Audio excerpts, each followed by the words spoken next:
Salam, bir daha xoş gördük. Bu buraxılışda istədik ki, danışaq CBT haqqında. Çünki hər dəfə deyirik CBT, amma bu nədir? Biraz nə deyək ona qaşıyaq, dərindən çıxardaq görək ki, bu CBT nədir? ABC modeli nədir? Necə işləyir bunlar? Belə yəni Əslində bunu çoxdan da bizdən gözləyirlər və bizim YouTube kanalında komment olaraq da çox gəlib ki, CBT haqqında nə vaxt danışacaqsınız? Bizim üçün də bu mövzu lazımlı bir mövzudur. Nəyə görə? Biz bunun adını çəkəndə digərləri də anlasın ki, hansı mənaya gəlir, necə bir terapiya növüdür və biz nəyə görə CBT-ni seçməliyik? Yəni qarşı tərəf bu barədə sorğulayanda. Leyla xanım uşaqlarla işləyir, düz deyirəm. Hə, uşaqlarla işləyir. Uşaqlarla, yeniyetmələrlə, amma buna baxmayaraq CBT uşaqlarda da, yeniyetmələrdə də çox yaxşı işləyir. Düzdür, orada bir yaş fərqi var ki, daha çox məntiqi düşüncə olmalıdır ki, işləyə bilsin. Belə deyək, bir 6 yaşdan yuxarı uşaqlarla CBT ilə çox rahat şəkildə işləmək olar. Ki, bu arada CBT indi biz ABC modelindən danışacağıq. Onu uşaqlara belə izah edirik. Yəni, öncədən bu nədir, ABC nədir və necə bir şəkildə işləyir. Ki, düzdür, təbii ki, indi bizim bu danışdığımız formada deyil. Daha əyləncəli, daha belə uşaq dilində, oyun formasında və CBT-ni oyun formasında keçirmək olur. Uşaq mərkəzli. Mərkəzli. Yəni CBT onun mərkəzində olur və demək olar ki, yaxşı da nəticə əldə etmək olur bu arada. Çox yaxşı nəticələr əldə etmək olur və həmişə də uşaq mərkəzli bu CBT ilə bağlı gələn tələbələrdə belə bir sual olur ki, uşağa görsə mən ABC-ni izah eləsəm başa düşəcək. Hər kəs bunu ilə bağlı bir narahatçılıq yaşayır. Hətta böyüklərlə işləyənlər, tələbələr belə adətən bu sertifikasiya proqramında bunu sual verirlər ki, məsələn deyək ki, dünya görüşü elə də məsələn yüksək deyil də, yüksək zəkaya sahib deyildi. Mən ona görə sən ABC-ni izah eləsəm başa düşəcək. Okey, məncə izləyicilər də bu haqqda düşünür ki, yəni bunlar danışırlar nədən danışırlar? Amma bəyandan CBT olaraq adını çəkirik, kognitiv davranış terapiyasından danışırıq, yəni hal-hazırda. Mahiyyətinə inəyədən də. Okey, mən onda izah eləyim. ABC simvolik olaraq A action, B behavior, C consequences olaraq götürülüb və hadisə, düşüncə və hisslər arasındakı əlaqəni ifadə eləyir. Yəni hadisədə insanların bir çoxu düşünür ki, hansı hadisələr onlarda direkt bir hissə səbəb ola bilər. Amma CBT bizə deyir ki, yox, bu belə deyil. Hadisə ilə hissin arasında bir düşüncə var.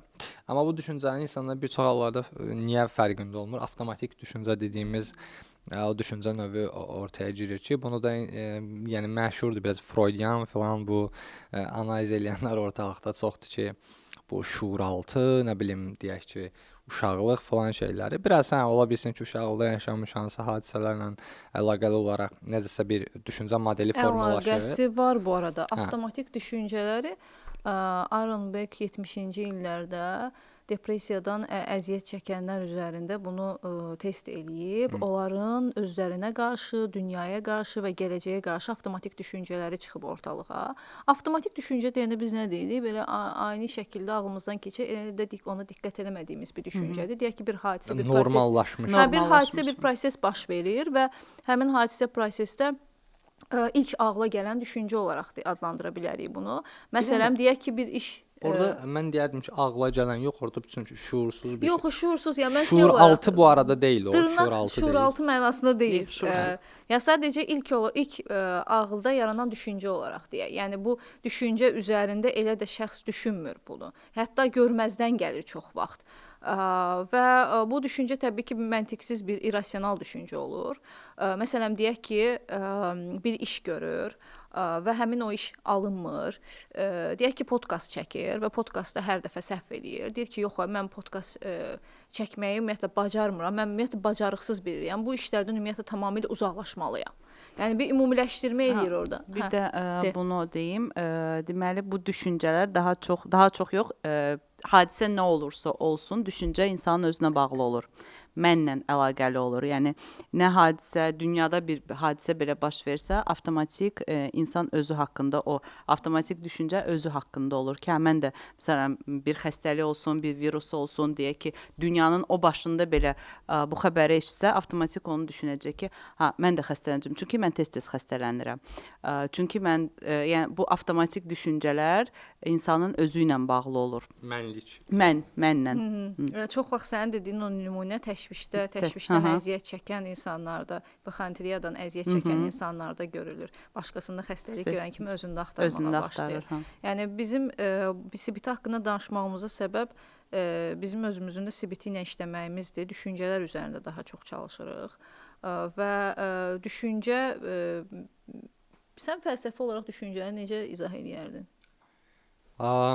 Belə deyək də, düşüncələr biz insanlar əksərən bir dənə bu arada bunu izah eləyərkən bir maraqlı bir sual verim, özünüz üçün düşünün.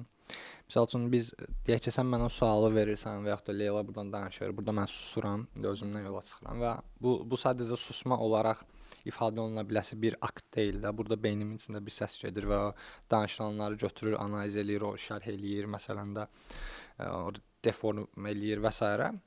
Və o səs, yəni biz onu ki, mən belə deməyəcəm, amma insanların bir çoxu bunu belə qəbul elədiyi üçün biraz el deyimi ilə deyim. Həmin o səsin insanlar məndən yola çıxdığını düşünürlər. Yəni onu bir mən olaraq, o səsin mən olaraq qəbul eləyirlər. Amma maraqlıdır. Məsələn, burada düşünmək lazımdır. Əgər o səs, yəni o səsi çıxardan, o sözləri deyən əgər mənəmsə, o zaman onu dinləyən kimdir? Bir də bu ikisinin bir-birindən ayrı olduğunu anlayan kimdir? Ortada biraz o Freudun o id, egos, superegos kimi bir neçə bir mənlik şey çıxır ortaya, təsəvvürü deyək də. Bayaq danışdığımın davamını gətirmək istəyirəm. Sən də dedin bunu. Məsələn, o avtomatik düşüncələr dediyi. Avtomatik düşüncələrin yaranmasının səbəbləri var da. Niyə səbəblər var? Yenə də bayaqdan Freudian deyirik, amma ümumiyyətlə avtomatik düşüncələrinin yaranmasına səbəb bizim həyatımızdakı olan bu şemalardır. Hansı ki, uşaqlıq dönəmindən etibarən formalaşır və bu sxemlərin nəticəsində avtomatik düşüncələr çıxır ortalığa. Yəni o öncədən formalaşmış, artıq qəlibləşmişdi ki, və sizin dediyinizə əlavə edəcəm. Əlavə olaraq məsələn Ramilin dediyi o səs ki var və sənin dediyin avtomatik düşüncələr, əslində o avtomatik düşüncələr zamanında hardansa eşitdiyimiz, bizə aşılanmış səslərdir ki, o səslərdir. Yəni o bu gün mən əgər düşünürəmsə mən bacarıqsızam, bu məndən irəli gəlmir. Bu mənim bir düşüncəm deyil. Bu nə zamansa kimsə tərəfindən, indi biz daimi valideynləri günahlandıra bilmərik ki, yalnız valideynlərdədir günah ki, onlar bizi bacarıqsız adlandırıb. Bəli, fərdin öz azadlığını. Burada bir müəllim də ola bilər, başqa birisi də ola bilər. Yəni bu adi bir söz kimi də səslənə bilər, amma bu həmin anda bizə bir səs olaraq beynimizdə qalır və avtomatik bir şeyi bacarmadığımız zaman, bir şey alınmadığı zaman avtomatik orada bir düşüncə yaranır. Bir səs, Ramilin dediyi kimi bir səs ortaya çıxır ki, mən bunu bacarmıram, mən bunu edə bilmirəm ki, bunlar həm Ramilin sualına bir cavab olaraq gəldi ki, o mən kimdir, o mən həmin məndir deyə düşünürəm.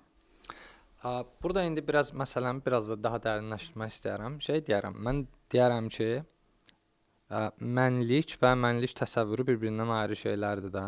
Məsələn, bir çox hallarda biz o dediyək ki, məsələn, bunu eləyə bilmərəm. O bunu eləyə bilmərəm dediyimiz o mən ki var, indi cümlənin doğru quruluşu belədir ki, mən bunu eləyə bilmərəm. Biz orada məni ixtisara salırıq. Həmin o mən əslində həqiqi məndən deyil də təsəvvürümdəki olan məndən yola çıxır. Mən özümü necəsə təsəvvür edirəm və təsəvvürümün arasında deyək ki, bunu eləyə bilən bir xüsusiyyətə ya da bunu eləyə bilmə xüsusiyyətinə sahib deyiləm o təsəvvürümdə. Amma reallıq nədir? Biz onu bilmirik, onu yoxlamamışıq və yaxud da deyək ki, bizim deyək ki, uğurla bağlı düşüncəmiz nədir ki, uğuru necə tərif veririk və s. Bunların hamısı biraz o CBT terapevtik olaraq analiz olunanda biraz kompleks şəkildə ələ alınmalıdır. Düşüncələr yəni belə mənə görə sadəcə beynə gəlib gedən bir şeylərdir. Və onların arxasınca düşmürük. Sadəcə bəzilərini seçirik, bəzilərini ixtisara salırıq. Mən həmişə bu ilə bağlı seanslarda da, çıxışlarda da bu metafordan istifadə edirəm. Düşüncələr bulut kimidir. Uşaqlıqda çoxumuz bəlkə də bunu xatırlayırıq. Bəzi günlər olurdu ki, buludlar sürətli şəkildə belə keçirdi və başımızı qaldırıb həmin buludlara baxırdıq. Bəzilərimiz özümüzə bir bulud seçirdik və o buludu saxlayırdıq və getməsini istəmirdik. Düşüncələr də eyni şəkildə həmin buludlar kimidir. O buludlardan birini tutub saxlamağa çalışır və belə olan halda da o buluda möhkəm yapışır. Məsələn, keçən dəfə bu ilə bağlı danışırdıq. Obsessiv kompulsiv pozuntudan əziyyət çəkən deyək ki, bir qadın yeni uşaq dünyaya gətirib və yaxınlaşır balkona və uşaqla çıxır ora qucağında və ani olaraq ağlına düşüncə gəlir. Görəsən mən uşağımı buradan balkondan aşağı atarammı, atmazmı? Sağlam olan insan deyəcək ki, ağlına bir düşüncədir və keçdi getdi. Amma OKB-si olan həmin qadın isə o düşüncəyə inanaraq oradan uzaqlaşır. Məsələ budur. Sorğulamadan həmin düşüncəyə inanmaq. Yəni gündəlik olaraq başımıza, yəni ağlımıza nə qədər düşüncələr keçir. Məsələn, metroda dayanmısan, deyək ki, metroda dayanmışam, fikirləşirsən ki, görürsən mən kimisə belə buradan itələsəm və yaxud da yıxılarammı? Nə olar? Və yaxud mən burada yıxılsam, birdən özümü atsam, nə olar? Hər birimizin ağlından, insanlar elə fikirləşir ki, ancaq onlar bir nəfər şəxs olaraq fikirləşir, ancaq onun ağlından bu düşüncələr keçir, amma normalda kimliyindən asılı olmayaraq çox insanın ağlından bu absurd reallaşmayacaq o düşüncələr keçir və sağlam olan insan o düşüncə sadəcə baxıb keçir, deyir ki, düşüncədir də keçdi, gülüb keçir hətta buna. Amma psixoloji olaraq narahatçılığı olan insanlar isə həmin düşüncələrə inanıb o düşüncəni saxlayır özündə. Bizim işlədiyimiz məsələ budur. Həmin o şəxslərin inandıqları düşüncə üzərindən bizi işləyib həmin düşüncəni sorğulamağa başlayırıq. Və burada Ramilin dediyi kimi əvvəldə də adını çəkdik. A, B, C modeli üzərinə həmin məsələni, problemi otuzdururuq. Məsələn, A nədir? A bizim üçün hadisədir, bir problemdir. Yəni o A-da saxlayırıq. B nədir? Hadisə və problemlə bağlı bizdə yaranan düşüncələrdir və bu düşüncələrin nəticəsində də duyğular çıxır ortalığa və duyğulardan davranışlar çıxır. Adətən insanlar elə fikirləşirlər ki, ilk öncə duyğu yaranır, sonra düşüncə çıxır ortalığa. Ən böyük düşüncə xətalarından biridir. Mən özümü belə hiss edirəm. Tamam, ağlına nə düşüncə keçir ki, sən özünü belə hiss edirsən? Yəni ağlına düşüncə keçmədən sən özünü necə belə hiss edə bilərsən məsələn? Mən bunu bir dənə misal istəyirəm verim, çünki belə üzərində danışırıq, amma konkret bir case olsa daha aydın olar məncə. Məsələn, uşaqlıqla filan hamısından belə ortaya qarışıq bir misal eləyəsi olsaq, belə bir şey deyərəm də. Məsələn, uşaq ağlayır çay istəyəndə, deyək ki, ağlayır və sən ağlayanda o çayı ona verəndə artıq onun beynində belə bir şey olur da. Deməli ki, mən bir şey əldə edə bilmək üçün ağlamalıyam. Və o düşüncə orada keçir və bu zamanla artıq orada o qədər formalaşır və adi hal alır. Məsələn, bunu biz şeylə daha yaxşı anlaya bilərik. Pavlovun təcrübəsi var. Şərti refleksin şərtsiz refleksə keçməyə. Məsələn, acizə evə girəndə o işığı yandırmaq üçün şərtsizin şərtinin şərtsizə keçməsi. Şərtinin şərtsizə keçməsi. Onu məsəl üçün biz yerini 1, 2, 3 əlimiz səhv olur, amma artıq bir yerdən sonra çay içsən, o tərəfə baxmırsan, nəsə bir iş görürsən, o sənin heç vaxtını almır. Yaxud da çay içsə kimlə söhbət eləmək kimi. Bu həmin avtomatik dediyimiz düşüncə məğzi budur. Onun üzərinə artıq düşünməni bir vaxt eləmişik, bitirmişik, artıq avtomatlaşıb və həmin o işığı yandırmaq kimi adiləşib deyə insanlar düşüncəni orada bir görmürlər. Direkt hissdən yola çıxırlar. Və bu belədir. Bütün demək olar ki, bir çox hallarda avtomatik düşüncə ön planda bu olur. Mən burada bəlkə sənin bu mövzunu yadıma salacağam. Duyğularla bağlı. Duyğu və düşüncənin bir-birinin səhv salınması ilə bağlı. Adətən oradakı olan duyğular, məsələn, mən özümü dəyərsiz hiss edirəm. Biz burada nə dedik? Dəyərsizliyin bir duyğu olmadığını, bunun bir düşüncə olduğunu və bu düşüncənin hardan qaynaqlanması ilə bağlı. Bəzən elə bir, burada biz nə edirik? Məna çürütməsi eləyirik də. Məna çürütmələri. Dəyərsizliyin əvvəlcə göstərir ki, bu bir duyğu deyil, bu bir düşüncədir. Bu düşüncədir və bu dəyərsizlik düşüncəsi hardan gəlir? Ümumiyyətlə, dəyər sənin üçün hansı mənaya gəlir?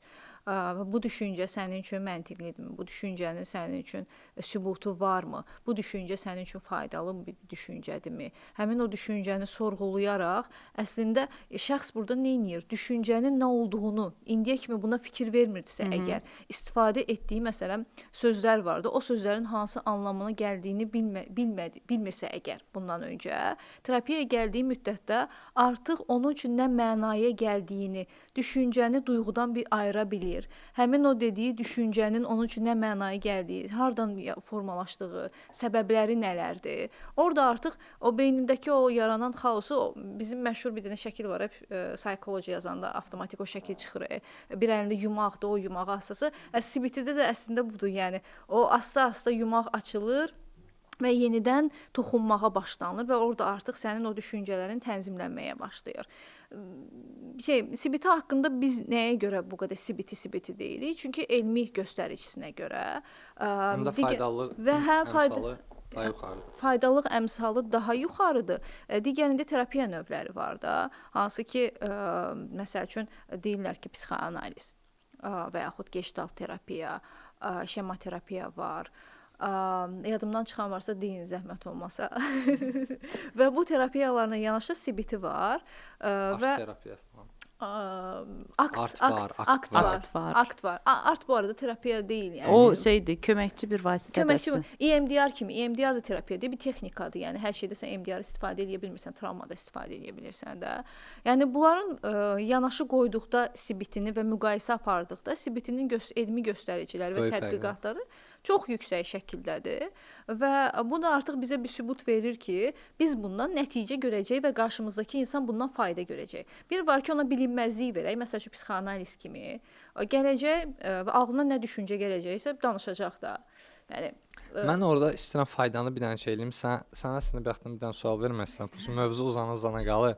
Mən orada faydanı bir dənə belə bir şey deyim. Biz səhv xatırlamıramsa 70%-in üzərində bir əmsala sahibdir, faydalı iş əmsalına sahibdir. CBT ki, bu qədər böyük bir göstərici. Çox üzr istəyirəm. 80. Belə bir şeydir. 80 deyil, bu şeyə görə dəyişir.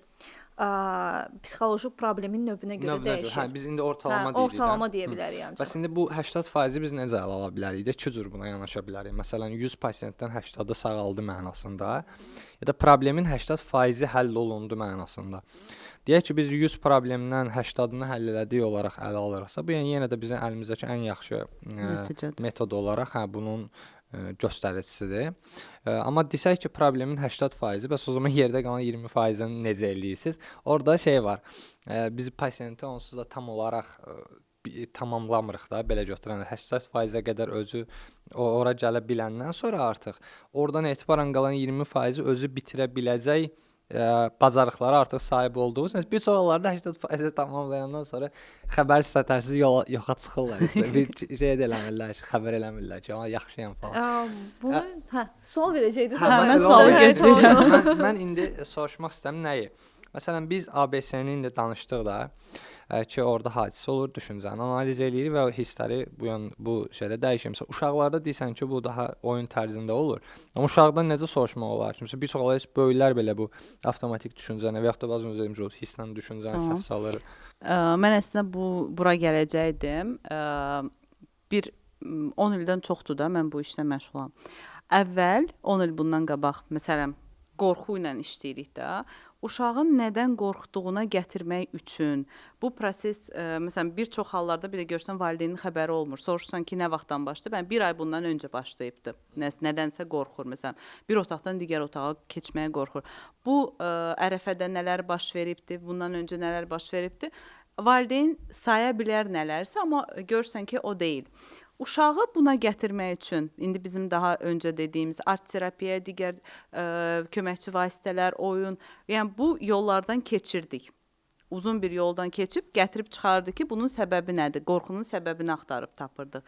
Bugün mən uşaqlarla işləyəndə, hətta bu ən sonuncuda da çox gözəl bir şey var. İndi uşaqlar nəyin nə üçün olduğunu bilir. Sən uşaq deyir ki, mən qorxmuşam, bəli, mən qorxuram. Mən bu otaqdan otağa keçməyə qorxuram. Bilirsiniz nəyə görə qorxuram? Çünki mən falan bir şey izləmişdim. Mən onu izləyəndən sonra qorxmağa başlamışam. Yəni indi bugün biz yeni nəsil uşaqları götürsək də və yeni yetmələri, onlar daha çox düşüncə üzərində gedirlər, daha çox sorğuluyurlar. Ona görə onlarla bu gün CBT-ni işləmək daha asandır, daha rahatdır.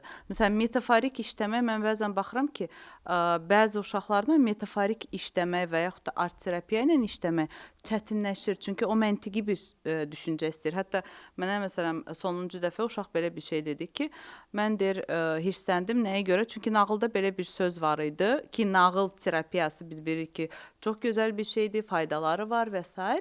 Ki nağılda deyir belə bir şey var idi ki, orada nə bilim hansısa bir hadisələr, belə hadisələr həyatda yoxdur axı. Amma nağılda biz bilirik ki, yəni uydurmadır da, düzdür.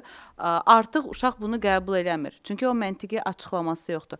Amma sən ona məntiqi açıqlama ilə gəldiyin zaman və o düşüncəni yavaş-yavaş ondan aldığın zaman, o deməkdir ki, sən ondan təbii ki, direkt soruşanda ki, sən burada nə sən burada nə düşündün məsələn? Təbii ki, o onu tam olaraq anlaya bilməyəcək ki, yeniyetmə anlaya biləcək bir çox hallarda. Uşaq anlaya bilməyər, onu da oyun formasında, oyun oynayaraq sən ortaya çıxarırsan ki, bu düşüncədədir. Ona görə məsələn bu emosiya yaranır, ona görə bu şeylər yaranır və başlayırsan o düşüncənin üzərində işləməyə. Yəni biz böyüklərin üzr istəyirəm. Biz yetişkinlə açıq işləyiriksə bu düşüncənin üzərində, yəni ona göstəririk ki, məsələn sənin deyək ki, düşüncə xətan budur. Uşaqda biz bunu tam olaraq, bax sənin düşüncə xətan budur. Biz bunun üzərində işləyirik, eləmirik. Sadəcə o düşüncəni götürürük və onun üzərində oyun formasında, CBT-nin digər texnikaları ilə işləyirik. Mən bir şey deyim, məsələn, araya girim. Böyüklərə baxanda uşaqlar öyrənmə bacarığı daha yüksəkdir. Və onlarla, məsələn, Leyla emosiyalar işləyir. Deyək ki, uşaq emosiyaları tanımırsa, emosiyaları öyrədir orada ona. Şəkillər vasitəsilə, oyunlar vasitəsilə. Bu nədir, bu kədər? Emosiyalar bu arada çox məşhurdur yəni uşaqlar arasında. Yəni bu terapistlər ancaq uşaqların emosiya məsələsini çox işləyirlər. Emosiyanın olması ilə bağlı.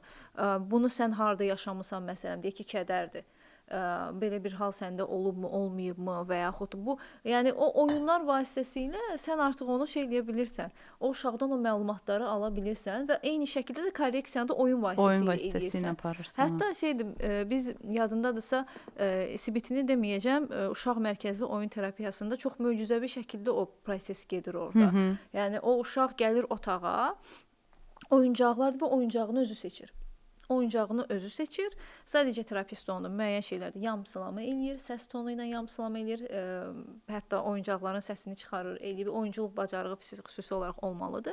Uşağın oradan problemini belə tuta bilirsən. Yəni uşaq hansı problemdir və uşaq o öz problemini o oyuncaqlarla oynaya-oynaya o otağın içərisində həll eləyir. Düşün.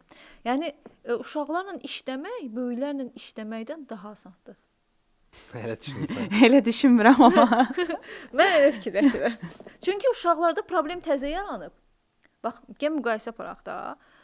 Uşaqlarda problem təzə yaranıb və daha tez müdaxilə vasitəsilə aradan qalxa bilir. Nəyə görə əslində razı deyiləm? Sırf söhbət uşaqdan gedirsə, okeydir. Orada razıyam. Amma bir şey də var, orada uşaqlarla işlədiyin zaman təxəyyülün çox belə güclü şəkildə işləməlidir. Çünki hər an, hər saniyə bir yeni bir oyun icad etməlisən ki, hansını ki bilmirsən, sadəcə hal-hazırda o an icad etməlisən də, onu o an gəlir. Onu qoydum bir kənara. Orada sən valideynlə işləyirsən. Ən çətin proses budur. Bax o digər şeyi nəzərdə tutmuram. Mən kənar şəxsləri nəzərdə tutmuram. Bax şəxsin özü ilə. Biz böyüklərlə təsəvvür 40 ildir. Deyək ki, o OKB-dən əziyyət çəkir, gəlib və indi seansa başlayır da. Bir də var ki, uşaq.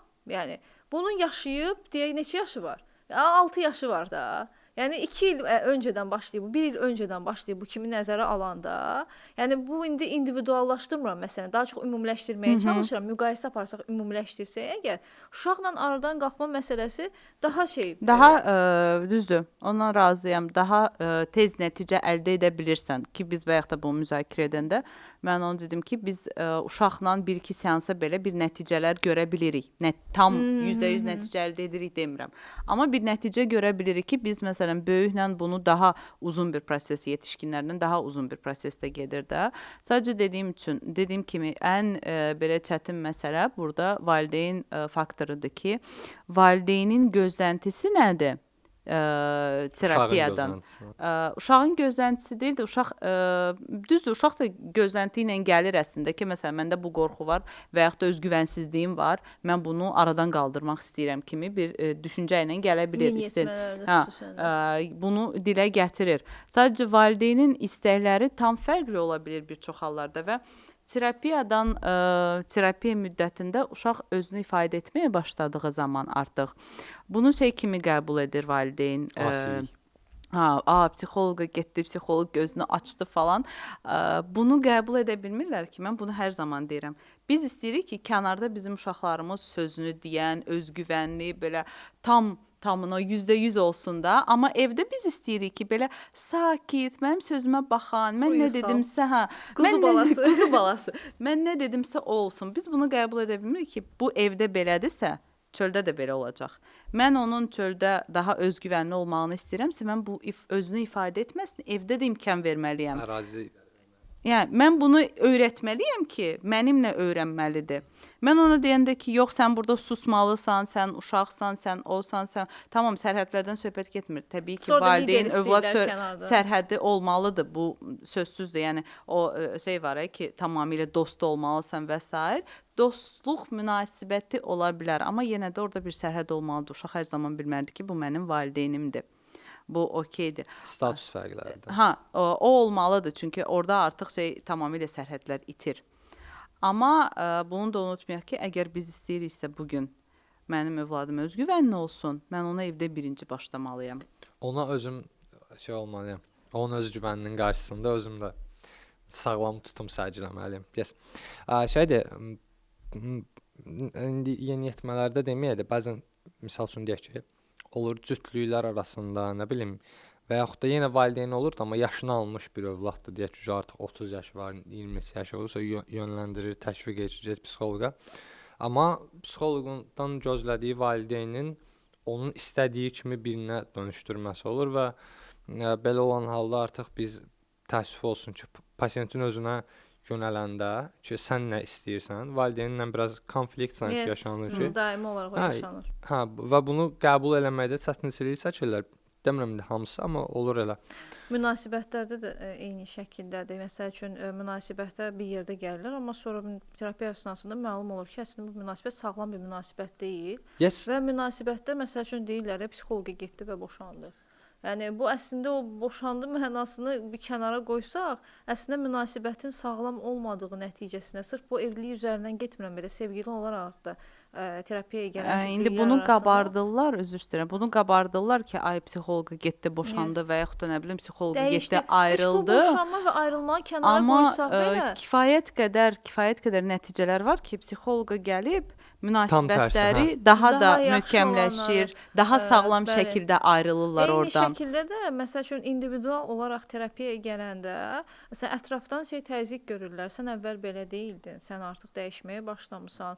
Yəni səndən artıq biz istifadə edə bilmirik istədiyimiz kimi. Sənə təsir göstərə bilmirik, çünki sənin düşüncən ön plana çıxıb, sən düşünə bilirsən, sorğulaya bilirsən, nəyin məntiqli olub olmadığını seçə bilirsən, o sənin üçün zərərli olan mühitdən uzaqlaşırsan və bu digərlərinə də artıq səndən istifadə etməyə icazə vermir və yaxud səni dəyişmiş kimi adlandırırlar. Ki biz terapiyaya gələn insanlara, yetişkinlərə də mən məsələn yeniyetmələrdə bunu hazırlayıram ki, bu şəkildə bunlarla qarşılaşa bilərsiniz. Çünki məsələn bir uşaq, bir yeniyetmə gəlib danışırsa ki, özgüvənsizliyindən və məndən bu şəkildə istifadə edirlər, mən ona hazırlayıram ki, bax hazırlıqlı ol. Sabah sən öz sözünü deməyə bacaranda, öyrəndiyin zaman sən bu cümlələri eşidəcəksən, amma sən bu cümlələri buna görə eşidəcəksən ki, bunlar sənin dostun deyil. Yəni bu dostun olsa zaten yanında olacaq. Səndən istifadə edə bilmədiyi üçün bu şeylərdən qarşılaşacaqsan. Əslində bunu sənin həqiqəti görməyin üçün sevinər yəni. Ramil, mən bu hissəyə də toxunmağa, düşüncə xətası. Məsələn, düşüncə xətası çox eşidirlər də bizdən də. Hər dəfə deyirik düşüncə xətası. Düşüncə xətası nədir? Yəni yes. Deməli məsələ nədir? Biz ABC modelini əgər oturtduqsa, ki, yəni bir hadisə bizdə birbaşa bir hissi yarada bilməz. Hissi yaradan düşüncədir. Hadisə sadəcə düşüncəyə bəlkə səbəb ola bilər. Əslində bu da doğru bir ifadə deyil, amma hadisə və düşüncə arasında bir connection var, nəinki hadisə və hiss.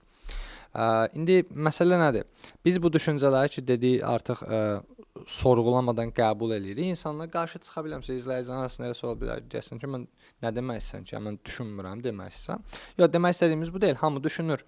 Məsələ burasındadır ki, düşünə bilmək özü bir sistemli bir prosesdir və bu sistemin daxilində bəzi qayda-qanunlar var.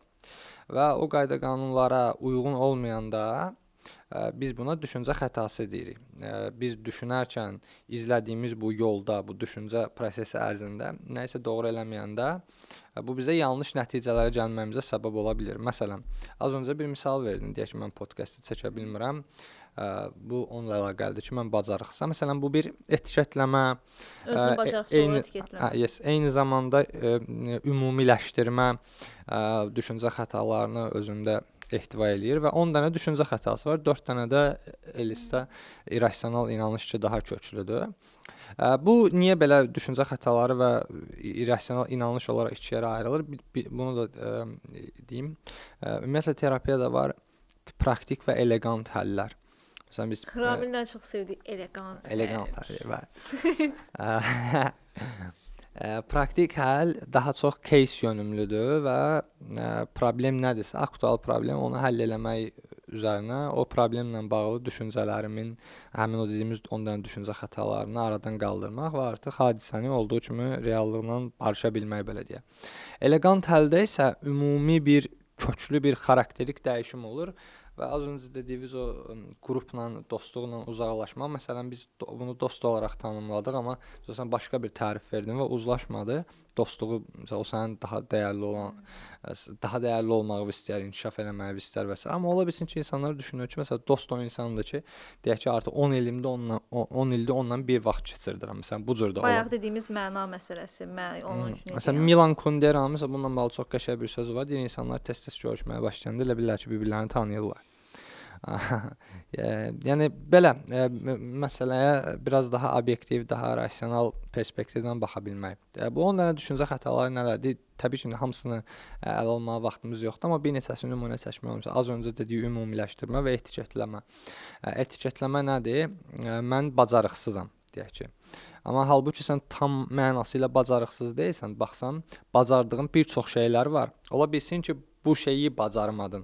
Amma bu sənin bacarıqsız olduğun anlamına gəlmir. Bu ən pis halda bu anlama gələ bilər ki, hal-hazırda bu skilllərə, bu bacarıqlara sahib deyiləm bu şeyi eləmək üçün. Bunlar isə öyrənilə bilən bir şeydir. Yəni bu fantastika heç vaxt eləməmişəm, birdən-birə çıxım ipin üstündə gəzim, gəzə bilmədimsə mən bacarıqsızam. Bu çox məntiqsiz bir şeydir də. Təbii ki, hər şeyin ipin üstündə gəzmək deyil, amma yəni bacarıq olaraq yoxsun olmaq ikisi də eyni şeydir. Orada da o bacarıqdan yoxsun olduğu üçün ipin üstündə gəzə bilmirsən. Burada da deyək ki, münasibətində hansısa bir deyək ki, bacarığa sahib olmadığın üçün o münasibətin balansı pozulur. Ya da məsələn ümumiləşdirmə, deyək ki, bir dəfə səhv elədim, bunu heç vaxt eləyə bilməyəcəm. Xeyr, bu ümumi zamana yayılan bir şey deyil. Bu günlər eləyə bilmədin. Ola bilsin sabah da eləyə bilməyəsən, ola bilsin ondan sonraki dəfə də eləyə bilməzsən, amma bir yerdən sonra artıq səhvlərlə təcrübələr formalaşır məsələn. Və bu təcrübə sonunda bir də eləyirsən, bir də öz atsan ki, oldu. Mən birini də nümunə çəkim. Ağ-qara düşüncə məsələn. Ağ-qara düşüncə nədir? Deyək ki, nümunə üzərindən daha yaxşı olur. Tələbə imtahandan 98 bal toplayıb, niyə o 2 balı mən eləyə bilmədim, yığa bilmədim. Əslində şeyi görmür, 98-i görmür, sadəcə əskik olan 2 balı görür məsələn. Lupa da var burada ikinci düşün. Məsələn şey var, şəxsiləşdirmə məsələsi var. Biz bu arada şəxsiləşdirmə düşüncə xətasına çox dəhşətli dərəcədə rast gəlirik. Öz həyatımızda da, gündəlik həyatda da İndi nümunəsini deyəcəm, hər kəs deyəcək ki, mən bunu məsələn yaşamışam. Məsələn, söhbət gedir ortada. Deyək ki, qohumlar gəlib evin bizə, oturublar, söhbət edirlər və bir məsələ haqqında danışırlar. Heç yəni mənə bir aidiyyatı yoxdur. Oturmuşam kənara, deyirəm ki, görəsən bu məni demək istədilər. Görürsən burada mənə nəsə söz demək istədi. Görürsən burada bu yozma məsələsi var. Yozma. Bizdə cəmiyyət olaraq bizdə var axı bu qadın Əslində bu cəmiyyətlərində yozmanın daha çox görülür. açıqlaması var ha. Açıqlama, hə. Qadın cəmiyyətlərində daha çox görülür. Bu, yəni ki, görəsən orada mənə nəsə sözmü demək istədi? Orada bir alt məna mı var idi? Öz üzərinə götürən onu şəxsiləşdirir. Belə olan halda da ağıl oxuma, zehin oxuma var məsələn. Hə, məni deyək ki, yol gedir, bir dostu ilə rastlaşdı və o düşüncəli olaraq yanından keçdi və şey elədi ki, okey, yəqin məni artıq mənimlə dostluq eləmək istəmir və yaxud da niyə görəsən mənim üzümə baxmadı, mən neynəmişəm görəsən, mən nəsə etmişəm. Halbuki fikirli olub yanından keçib də. Yəni bu düşüncə xətalarını əslində gündəlik olaraq hər birimiz yaşayırıq. Sadəcə biz ola bilsin ki, bunu qısa-qısa adlandırırıq deyə, düşüncə xətası, etiketləmədir, bu zehin oxumadır, bunları əzbərləmək çox asandır, amma bu mahiyyətini anlamaq, bəli. Yəni artıq tətbiq eləmək məsələsinə gəldikdə, orada artıq bizim o fərqindəliyimizin formalaşması önəmlidir. Çünki CBT-də bir müddətdən sonra sən bunları çox yaxşı əzbərləyə bilərsən. Bunu pasientlər arasında da görürük ki, məsələn deyir ki, burada düşüncə xətası, bunun adı zehin oxumadır. Yəni bunun adı budur. Adını deyirsənə, amma mahiyyəti etibarı ilə oradan şey qalır, məsələn, kəsat qalır. O uzun müddət davam etməlidir, praktiki olaraq olmalıdır ki, artıq o düşüncələri üzərində işləyə bilsin və fərqinə vara bilsin. Orada fərqindəlik formalaşanda problemə artıq başqa tərəfdən baxa biləcək. Refleksiya, reflektiv düşünmə, özünü bir obyekt olaraq təcrübə ilə yaranır. Formalaşan bacarıqdır. Yəni. Bəli. Çünki zaman lazımdır bunun üçün. Bu şəxsiləşdirmə ilə bağlı bir şey deyim. Adını unutdum. Yəni məşhur da bilinən bir psixoloq, türk psixoloqdur. Danış bəlkə. Nevzat Tarxan demək. Yox. O danışır, deməli deyir ki, bəs bu şəxsləşdirmə ilə bağlı bir maraqlı hadisə. Deyir ki, bəs mən cavan vaxtı universitetdə bir qız var idi, ondan xoşum gəlirdi. Doğan Cücəli oğlu. Yox, deyil. Deyir ki, bəs şeydir, mən ondan xoşum gəlirdi. Necə olursa dərslərdən dolayımı, ya boş olduğumuz vaxtlarmı üst-üstə düşürdü, ya necəsə olurdu. Biz kitabxanada hər dəfə rastlaşırdıq eyni vaxtlarda. Və deyir, bir gün artıq ona da yaxınlaşdım. Artıq bir münasibətə başladıq, deyirik, gülürük və artıq mən qərara gəldim ki, ona qarşı hisslərimi açım. Və ona deyim ki, bəs mən istəyirəm ki, artıq sənə kitabxanada yox, daha özəl bir yerdə bir görüşək baş-başa. Və şey deyir, qız deyir mənə atqaz elədi ki, yox, alınmaz, işim var. Mən deyir, çox pis oldum, üzüldüm və artıq kitabxanaya getməməyə başladım. Ya da gedəndə artıq o qızın üzümü sevirəm ki, məni görməsin. Bir yerdən sonra deyir, qız mənə yaxınlaşdı ki, bəs niyə mənə belə görməzdən gəlirsən məni? Demək ona deyim ki, bəs sənə hər dəfə görəndə rədd olunmuşluğum yadıma düşür və ona görə də üzülürəm, pis oluram. Qız deyir mənə dedi ki, sənin haqqında mənə deyirlər ki, çox savadlıdır və gələcəyin ən yaxşı tanınmış psixoloqlarından biri olacaq. Amma deyir, mənə görə səndən heç nə də olmaz. Çünki sən hələ indiyə qədər bir insanı rədd eləməklə bir təklifi rədd eləmə arasındakı fərqi seçə bilməmisən. Yəni belə məsələn çox maraqlı idi burada bir şəxsiləşdirmə misalı düşüncə xətasına istəyirəm misal verim. Çox qəşəng məsələn təklifini rədd eləmişəm, amma deyir, ondan sonra düşündüm və dedim ki, okey, indi gedə bilərikmi? Qız da dedi ki, hə, indi gedə bilərik. Yəni daha yaxşı bir şeydir də, düşüncələrimi dəyişsən, həyata olan baxışın, tutumun dəyişir və elegant əldə budur. Düşüncə xətalarını düzəltmək, bir də var o düşüncə xətalarına belə deyək də, mümkün qədər heç yaxalanmamaq, heç onlardan yola çıxmamaq. Belə yəni, bu qəşəng idi. Yes, qəşəng idi. Biz burada duyğular üzərindən danışdıq, bir də burada sağlam olan, sağlam olmayan duyğular məsələsi var. Mən hər dəfə bunu deyirəm, bəzən bizi yanlış anlayırlar. Elə başa düşürlər ki, biz sadəcə düşüncəyə daha çox əhəmiyyət veririk, duyğuya əhəmiyyət vermirik. Yəni mən hətta bununla bağlı bir isyan edənlər, necə yəni mən bunu hiss eləyirəm axı filan deyə. Bizim niyyətimiz duyğunu görməzdən gəlmək deyil. Duyğunu tamamilə aradan qaldırmaq deyil. Sadəcə sağlam olmayan duyğunu sağlam olan duyğu ilə əvəz eləməkdir. Məsələn deyək ki, həyəcan kifayət qədər sağlam olan bir duyğudur, amma təşviş sağlam deyil artıq. Məsəl üçün, kədərli hiss eləmək çox sağlam bir duyğudur və bir onun əsnasında nəsə bir baş verib, deyək ki, kimisə itirmisiniz və yaxud bir məsələ iş alınmayıb və onun əsnasında siz kədərli hiss edirsiniz. Bir də var ki, ondan depressiyaya düşmək. Məsələn, bütün dünya mənim başıma dağıldı. Katastroflaşdırma. Katastroflaşma. Məsələn, Məsələn, düşüncə xətalarından biri elə bunu danışanda fəlakətləşdirmə, katastroflaşma, fəlakətləşdirmə. Mən bunu eləyə bilmədim və bir daha bunu eləyə bilməyəcəm. Bütün dünya mənim başıma dağıldı. Mənim bundan sonra münasibətim olmayacaq. Bu mənim üçün ilk və son idi məsələ. Bu romantik. Hə, ilk və son idi, romantik. Fəlakətləşdirir onu. Halbuki o fəlakətləşdirmə aradan qalxanda o deyir dalğalı sular falan aşağı düşəndən sonra sakit dəniz olandan sonra hər şey başa düşürsən. Bilirsən ki, həyatdır. Yəni bu həyatın içərisində bəzən emosiyalar çox yüksəyə qalxa bilər, amma o demək deyil ki, onlar həqiqətdir. Mən əlavə etmək istəyirdim. Məsələn, biz indi uşaqlarda CBT-dən danışdıq ki, hə CBT ilə işləyirik. Bu arada uşaqlarda bilməm indi yeniyetmələrdə də əslində daha çox biz emosiyaları, orada duyğuları sağlam şəkildə yaşamağı öyrənirik. Eyni şəkildə. Çünki onlar o belə deyək də, məsələn, gəlir qəzəblə, hirsli şəkildə aqressiya deyirik də biz buna. Aqressiya, daha doğrusu aqressiya demirik, valideyn onu aqressiya deyə adlandırır. Tamam, o aqressiyanın altında yatan səbəbləri araşdırırıq, ondan işləyirik. Amma bunun altında bu duyğu ilə neyniyək? Bu duyğu ilə necə başa çıxsın ki, həmin anda, məsələn, o hirs, o qəzəb gəlir, bilmir neynəsin. Kimisi, nə bilim, qışqırır, kimisi dağıdır və s. Biz bunu sağlam şəkildə yaşamağı öyrənirik. Ümumiyyətlə, emosiyaları öyrənirik. Mən çox sevirəm bunu. Biz emosiyaları danışmağa başlayanda hər zaman bu sualı verirəm. Məsələn, qəzəb olsun, kədər olsun, qorxu olsun. Bu sualı verirəm. Faydalıdır yoxsa faydasızdır? Lazımdır.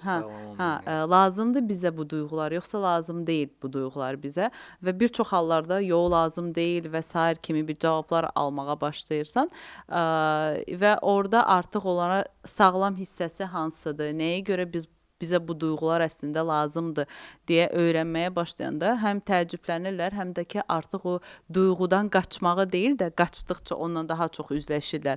Qaçmağı deyil də, onu qəbul etməyi öyrənirlər. Qəbul etdikdən sonra, tamam, bu duyğu mənə gəldi. Məsələn, mən hal-hazırda hirslənmişəm, qəzəblənmişəm və o duyğunu qəbul etmədiyi zaman bir uşaq, yeniyetmə, onunla daha da çox savaşmağa başlayır. Amma burada artıq qəbul etdiyi üçün mən hal-hazırda bu duyğuyu nə edə bilərəm? Nə edə bilərəm ki, daha sağlam şəkildə bu məndən getsin? Bunları işləyirik ilk növbədə. Günümüzün ən böyük problemlərindən biri məsələm, yaşayacağımız o duyğudan qaçmaq məsələsi. Sən bunu danışdıqca ağlıma o gəldi. Biz danışmışıq, palliativləşmə. Biz palliativləşmiş toplum, bizim ilk videomuzdur Ramillə, orada bu ilə bağlı danışmışdıq. Yəni, o duyğunu ki, sən o qalıb o duyğunun içərisində onu yaşamalısan, üzgünsənsə, üzgünəm yəni, kədərliyəmsə, bugün özümü yaxşı hiss eləmirəm, çox normal bir şeydir, hər gün özümü yaxşı hiss eləmək məcburiyyətində deyiləm axı. Amma hal-hazırki cəmiyyət, mən bunu necə aradan qaldıra bilərəm? Sual belə formalaşır, yaranır onlarda ki, mən bunu necə aradan qaldıram? Çıxım, gedim kiminləsə əylənim və yaxud dadlı bir yemək yeyim, filmə baxım, dostumla görüşüm, ürəyim sıxıldı. Yəni, bir sıxıntının bir səbəbi olmalıdır. Biz burada deyik, ürəyim sıxılır. Tamam, ürəyimin sıxılması üçün ağlından hansı düşüncə keçdi? Nə düşündü ki, ürəyin sıxılmağa başladı? Nə sıxır sən ümumiyyətlə? Nəyə burada düşüncəni araya salmaq? Düşüncəyə araya salmaq və bunun həqiqətən də bəlkə ürəyimin sıxılması üçün normal olan bir səbəb var. Yaxud kədərlənməyin üçün bir səbəb var. Yəni, var da bir səbəb də. Otur buna, sıxıl biraz. Otur buna, biraz üzül. Yəni, üzülmək də normaldır axı, sıxılmaq da normaldır axı. Eyni şəkildə uşaqlarla da baş verir. Əsəbləşdim elə. Eyni şəkildə, məsələn, bir uşaq, nə bilim, nəyəsə pis olubdursa, üzülübsə, ilk ağla gələn nədir? Gəl gedək sənə, nə bilim, televizor qoşum, nə bilim, nəyəsə alım, harasa aparım. Yəni, bu duyğunun üzərində dayanıb, bu duyğu nəyə görə yarandı və yaxud da bunun altındakı səbəb nədir? Bu duyğunu sadəcə yaşayaq. ki, okey, gəl bir yerdə üzülək, bir yerdə hirslənək, bir yerdə nəyisə edək. Əvəzinə biz çalışırıq tez onu çözək. Aradan Tez bir qaldıraq. şəkildə aradan qaldıraq ki, və yaxud da indi ürəyim sıxıldı dedin. Bu bir də darıxmaq mənasında var ki, hə, uşaq bilmir neynəsin. Hə, bilmirsən neynəsin, valideyn orada bir çıxış yolu ürətir ki, həll eləyir, hazır həlli verir əlinə ki, hə, ala get bunu elə. Darıxır, okey, lap yaxşı, əla, darıxsın. O zaman beyni işləməyə başlayacaq ki, mən nə edim? Başqa nə edim? Gedim şəkil çəkim, gedim onu edim, gedim. Yəni özünə bir Biz bunu səninlə danışmışdıq bu darıxmaq məsələsini. Uşaqlar darıxanda təxəyyül onlara çox tez köməyinə gəlir və oyunlar uydurmağa başlayırlar. Yəni əvvəl bizim uşaqlığımızı bir xatırla, biz nə çöplə də olsa bir oyun yaradırdıq və onu oynamağa başladıq. Çöpdür, şokolad maşını sürmək, hər şey yaradırdıq. Təxəyyül inkişaf eləyirdi orada. Amma indi uşağın oyunu hazır şəkildə sənin dediyin kimi həll verilir, onu darıxırsansa ala bunu elə, darıxırsan bunu və onu inkişafdan geri qoy. Çox qəşəng idi bu. Bəli. Problemlər, bir də üzüntülər əslində bizə lazımlı bir şeylərdir. Bir dənə bundan yekunlaşdırım. Əgər deyəcək bir şeyimiz qalmadısa. Deməli bir kitabda, yaşıl bir kitab var bizim ay biti ilə bağlı. Sadəcə rəngini bilirik. O kitabda yazılmışdı ki, problemlər bir çox hallarda reallığı olduğu şəkildə qəbul edə bilməməyimizdən, onlarla uzlaşa bilməməyimizdən qaynaqlanır. Kosmik olaraq aktlar sadəcə baş verir.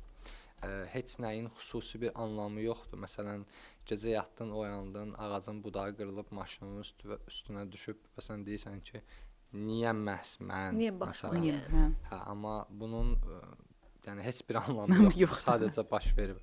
Bu sadəcə olub, yəni bunun xüsusi bir anlamı yoxdur mahiyyətində. Bəs onda anlam harda yaranır? Anlam Senecanın da dediyi kimi bizim baxışımızdan yaranır və sadəcə olaraq o reallıqla barışa bilmək, onu olduğu kimi qəbul edə bilmək, bu məsələ budur. Bu bacarıqlara sahib olanda sən artıq sağlam neqativi də sağlam olaraq yaşayırsan, pozitivi də ki, bu arada bunda deyim, biz negativ deyirik. Amma məsələ sağlam olub olmamasıdır da Negativ sağlam olaraq adlandırılır. Və pozitivin də sağlam olmayanı var ha. Yəni. Ya çox belə gərəksiz bir aşırı özgüvən də məsələn bir problemdir. Dolayısıyla biz pasiyentin özünü yaxşı hiss etməsi ilə onun reallıqla əlaqəsini ilk öncə olaraq reallıqla əlaqəsini bərpa edirik. Çünki bir çox psixoloji özünü yaxşı hiss etdirmək üçün çalışmırıq. Çünki psixoloji problemlərin çoxunun təməlində onun reallıqdan uzaqlaşmağı, reallığı görmək istəməməyi ilə bağlı yaranır. Elə bu danışdığımız düşüncə xətaları da eyni şəkildə onu reallıqdan uzaqlaşdırır sadəcə. Biz onun reallıqla olan əlaqəsini bərpa edirik sadəcə bu terapiyadan istifadə edərək. Nə ki onu Ramilin dediyi kimi yaxşı hiss etdirməyə çalışır. Bu bizim işimiz deyil yəni. Bəli. Özünüzü yaxşı hiss etmək sizin öz məsuliyyətinizdir. Bizdir. Belə. Sağ olun. Sağ olasınız. Sağ olun. Sağ olun.